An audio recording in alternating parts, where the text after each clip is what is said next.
ҷудо чун гӯштини миллӣ дар Тоҷикистон ихлосмандони зиёди худро дорад. Тарғиби ин риштаи варзиш ва ҳунарнамоии ҷудокорони ҷаҳонӣ боис ба ҷалб намудани наврасону ҷавонон ба ин намуди варзиши олимпӣ шудааст. ҳамзамон боз шудани дари садҳо толори ҷудо ё гӯштингирӣ дастрасии роғибонро барои тамрин боз ҳам осонтар сохтааст. ин охирин тамринҳои Мансур Раҳмонов барои иштирок дар ҷоми Осиё мебошад. паҳлавони ҷавону умедбахши кишвар баъд аз дарёфти нишони тилло дар чемпионати мамлакат акнун нақша дорад, ки дар мусобиқаҳои байналмилалӣ бештар ҳунарашро нишон диҳад. Мансур дар вазни зери 100 килограмм рӯзи 8 апрел дар ҷоми Осиё оид ба ҷудо баромад хоҳад кард. толори ҷудои Парвиз Собиров барои чунин ҷавонону наврасони соҳибистеъдод, ки дӯстдори ҷудоанд, шароити хуб фароҳам сохтааст. мо тӯли як моҳ аст ки дар мусобиқаи чемпионати республика тайёрӣ мебинем ва мо хушбахтона ин мусобиқаро паси сар намудем. дар ин мусобиқа ман сазовори медали тилло гаштам. хеле шод ҳастам. мо боз дар моҳи апрел мусобиқаи Кубок Осиё дорем, дар шаҳри Ташкент баргузор мегардад. дар он ҷо машқу тамринҳои мо рафта истодааст. мо тайёриро барои он ҷо дида истодаем. толори мазкур аз ҷониби собиқ паҳлавони соҳибноми кишвар Парвиз Собиров сохта шуда, давоми 2-3 соли охир аст, ки дари худро барои роғибони ин риштаи варзиши олимпӣ боз намудааст.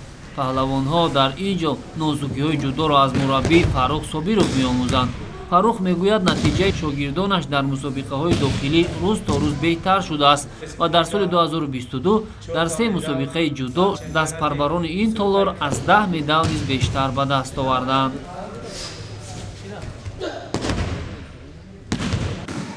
мо муддати 3 моҳ мешавад, ки як мусобиқаи рейтингӣ гузашт дар ҳудуди ҷумҳурии Тоҷикистон. бисёр шогирдо нағз баромад карданд, зиёда аз 3 медал шуд. баъд ю наврасо чемпионат республика шуд, ки аз ҳамин толор чемпион кардем. мо шоҳиди он ҳастем, ки дар чемпионати республика 12-13 март дар толори варзиши қасд теннис баргузор гардид. аз ин толор 4 медал шид, ки 2 тилло, 1 нуқра, 1 бринҷӣ. бисёр дастоварди хуб. мо аз ҳамин натиҷаи нишон додагии шогирдои худ бисёр розӣ ҳастем.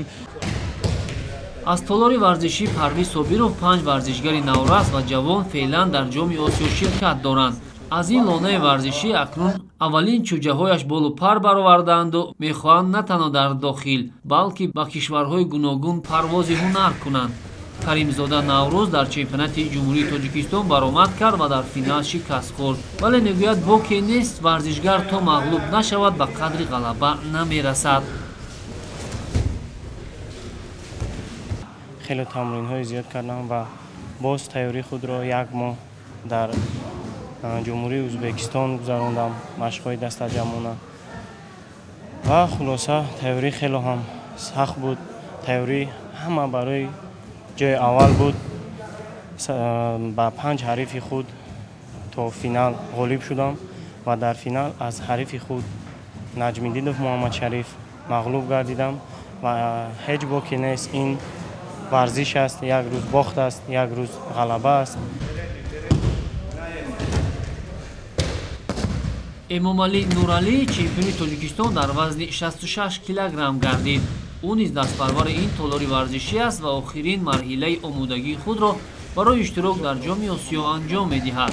барои ин паҳлавони ҷавон иштирок дар мусобиқаҳои байналмилалӣ таҷрибаи нахустин аст, аммо азму иродааш қависту ба маҳорати худ умед мебандад.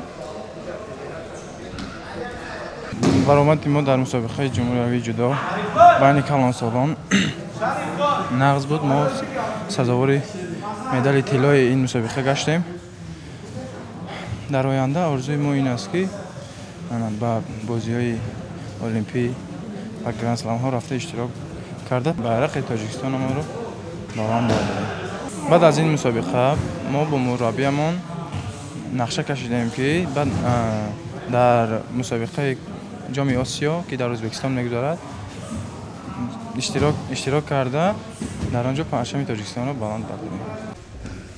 бунёди ҳар як иншооти варзишӣ дар ҷалби ҷавонону наврасон ба варзиш тарбияи варзишгарони ҳирфаӣ ва оммавигардонии варзиш нақши калон мебозад. танҳо дар ин толор наврасони зиёд дар ду баҳс ба тамрини ҷудо машғуланд. варзишгарон низ ба умеди ғалаба дар мусобиқаҳо арақи ҷабин мерезонанд ва ҳамарӯза тамрин мекунанд то шарафи тоҷикистонро дар майдонҳои бузург сазовор ҳимоят кунанд.